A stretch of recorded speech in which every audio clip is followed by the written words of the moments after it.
Hi, everyone. I'm Versha Sharma, the senior correspondent at NowThis, and I'm joined today by Deborah Cleaver, the founder and CEO of Vote America, and Aisha McLendon, who is the national outreach director for Vote America.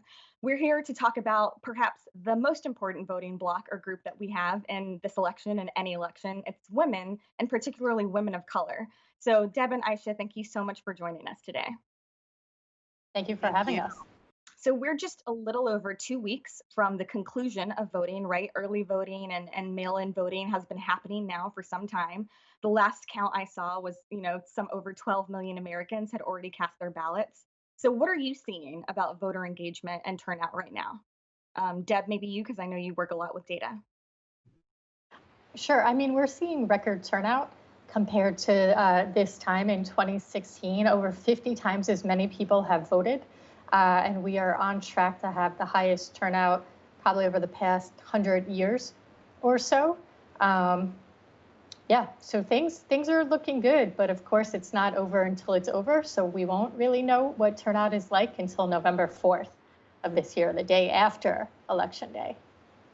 Now, are you seeing that women voters and women of color voters are more engaged this year? Aisha, maybe you can take that one. Well, let me just say that I think women of color are always engaged. I think that they have a little bit more motivation this cycle than they may have in years before.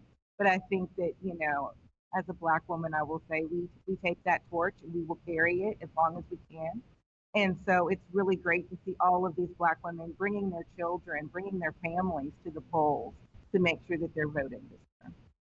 Yeah, I'm not sure a lot of people know this, but at least according to census data and Pew Research data, in every presidential election since '84, more women actually vote than men do. And I think it saw a little bit of a dip in 2016, but then it went right back up in 2018, and is hopefully exceeding goals this year. So, like, what would you define as success this year in terms of turnout? What would you like to see? I mean, success for us would be that the electorate accurately reflects the population in terms of diversity, gender diversity, racial diversity, income diversity. We've never seen that in this country. The electorate is always older, whiter, and wealthier than the population at large. And we would like for the electorate to accurately reflect the population. But you are both correct that more women vote than men, but there are more women than men. So that makes sense. How have your organizations and partners been working to engage with these more underrepresented groups and to get them to the polls? I think, and I'll speak really quickly. I think that we really make an effort to meet people where they are and not where we think that they need to be, especially in during times of COVID. And so we are doing a lot of work on college campuses and making sure if they're not on campus that we are engaging them at home.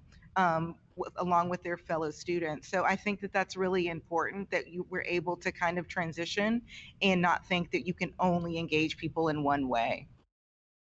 Now, there are organizations like yours that are doing the work, which is wonderful. But why is it important for campaigns specifically and candidates and their platforms to be inclusive of women of color, minorities, LGBTQ individuals? I mean, really, the world, our country is kind of like a gumbo pot. And so it's all of the things that make that all of the different individuals make up the country. And so, like Deb said earlier, if you only have one person representing it, if you only hear one voice, we are not going to be representing everyone. You know, for instance, Black women and Black men have different motivations for voting. So you need to hear from those different people to make sure that you're actually representing them. Now, do you feel like you've seen more candidates and campaigns, and not just at the presidential level, be more inclusive of these voters? Do you feel like we've seen improvement in recent years? Sure. Yes. I think that we have seen improvement, but I also think that there's so far to go. I think that sometimes that we see things that are just surface and it makes them feel good. And I think that there's a lot of deeper work and stronger work that could be done. And What I'm would you going like to to? Yeah, go ahead, Deb. I was going to piggyback on that and say we're actually seeing a more diverse slate of people run for office. So I think that a lot of the outreach to traditionally marginalized groups is coming from people who are running for office who themselves are from traditionally marginalized groups. So I'm not sure that we could say across the board that political parties are making more of an attempt to engage people. I think we can say some individual candidates are noticeably committed to engaging with voters who are often excluded. And obviously, so much has been built up to 2020 and this particular election. I just hope people don't lose that energy and momentum, and that we keep it up for 2022 midterms and all of the special elections that are coming as well.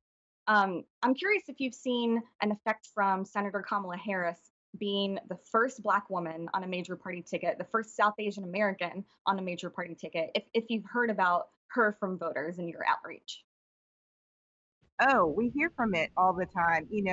One of the great things about Vote America is that we are definitely engaging college students, but we are also engaging students at historically Black colleges, which for me is huge as a graduate of an HBCU, but also so important.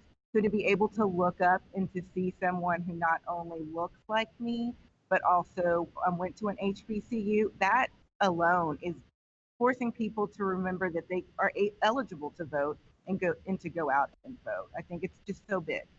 It's historic. And yes, we had an African American president, but he was a male. And so this is so huge for us, so huge for people, for the Black and Brown community. Deb, is there anything you want to add to that?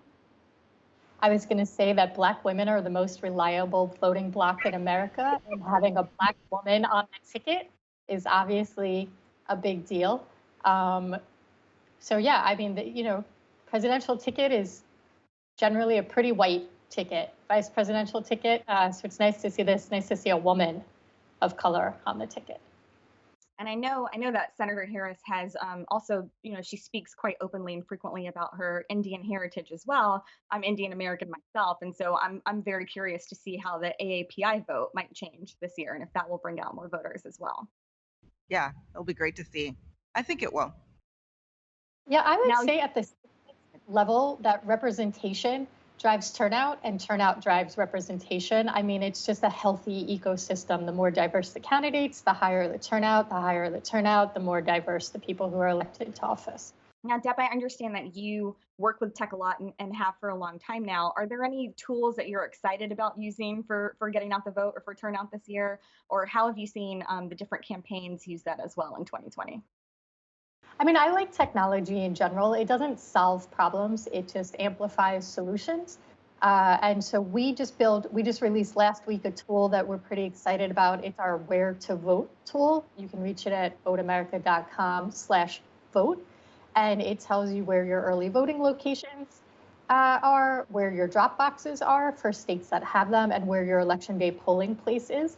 And this is really important because we've seen in the past that every time we proactively give people information on where they go to vote, it increases turnout.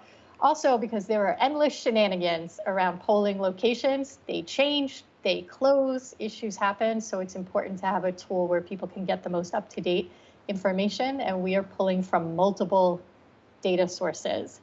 So we have the most accurate and up-to-date information on where you can go to vote. So it's been a very tough year in 2020. What is something that has inspired you or that has given you hope as we look ahead to the end of this election and the year? I'll start. I get hope just talking to first-time voters because it reminds me of the first time I voted at Dillard University's campus and how important that is. And when you how it's kind of set the record for me to keep going and keep doing that and why I keep doing it. So hearing them talk about it and seeing photos of them going and doing the same thing I did 20 something years ago is pretty awesome. And for me, it would just be the fact that we're on track to have record high turnout. And even when people try to suppress the vote, it is not working. You can close the polls and people stay in lines and they call the election protection hotline. You can remove the drop boxes and people find ways to drop them off. Americans are going to vote this year, and they're making that abundantly clear to anyone who's trying to stop them. I agree. Americans are very committed, I think, to being heard, and I can't wait to see what the results are. Deb and Aisha, thank you both so much for your time and work. I hope to have more conversations like this with you soon. Thank Thanks you. so much.